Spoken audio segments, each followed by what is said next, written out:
जशा जशा निवडणुका आता जवळ येत आहेत तशा तशाच राजकीय हालचालींना वेग आलेला आहे।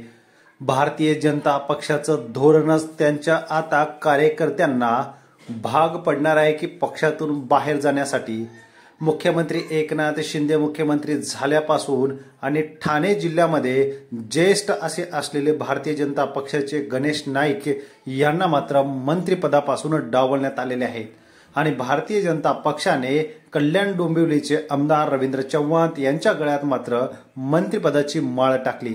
एकेकाळी नवी मुंबईवरती संपूर्ण वर्चस्व असलेले आणि शरद पवारांचे अतिशय जवळचे असलेले गणेश नाईक, पुत्र संदीप नाईक, मोठे पुत्र संजीव नाईक हे सध्या आता लोकसभेची तयारी करतायत। मात्र एक कुटुंब एक तिकीट जर हे धोरण भारतीय जनता पक्षाने पुन्हा एकदा अंमलात आलं तर गणेश नाईक मात्र वेगळ्या भूमिकेत दिसतील की काय, आता असा एक कयास नवी मुंबईमध्ये लावला जातोय।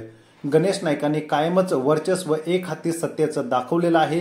कित्येक वर्षापासून महापालिकेवरती सत्ता असून नवी मुंबईच्या विकासात त्यांचा मोलाचा वाटा असल्याचं नागरिकांचं मत आहे। येणाऱ्या काळामध्ये पुन्हा एकदा गणेश नाईक मंत्री होतील की काय आणि संजीव नाईक यांना लोकसभेचं तिकीट भाजप देईल का, याकडे सर्व भारतीय जनता पक्षाचे नवी मुंबईतील कार्यकर्ते वाट बघून आहेत। मात्र जर असं घडलं नाही तर नवी मुंबईत मोठा राजकीय भूकंप होऊ शकतो हे मात्र नक्की।